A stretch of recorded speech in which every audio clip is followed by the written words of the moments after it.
Hi, it's Elizabeth.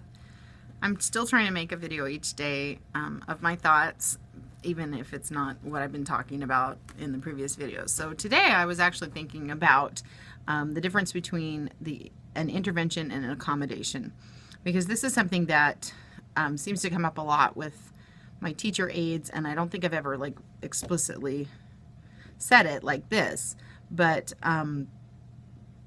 when we're doing an intervention, I expect it to be a short-term thing. So, for example,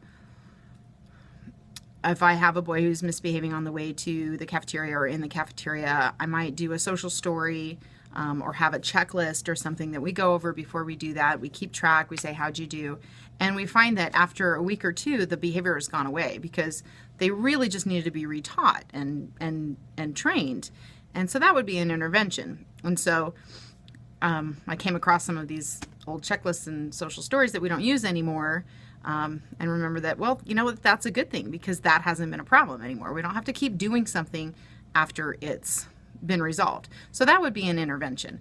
That would be a behavioral intervention, but you could do an academic intervention as well. It should be something that is very focused and short-term. Sometimes you don't know that intervention is going to turn into accommodation, where an accommodation, for example, might be to have a check-in time every morning to go through the schedule. I would write that in the IEP that this student really needs to check in with a certain person, get his day organized before moving on.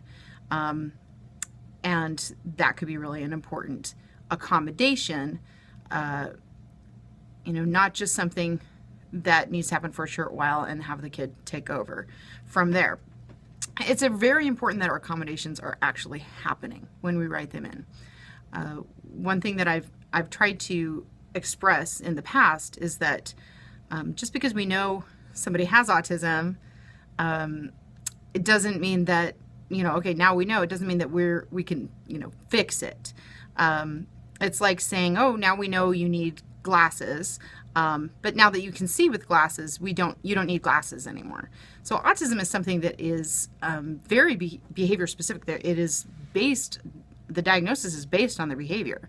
So you can't say, okay, well, now we know that these behaviors add up to be autism, so now we just don't expect you to act that way.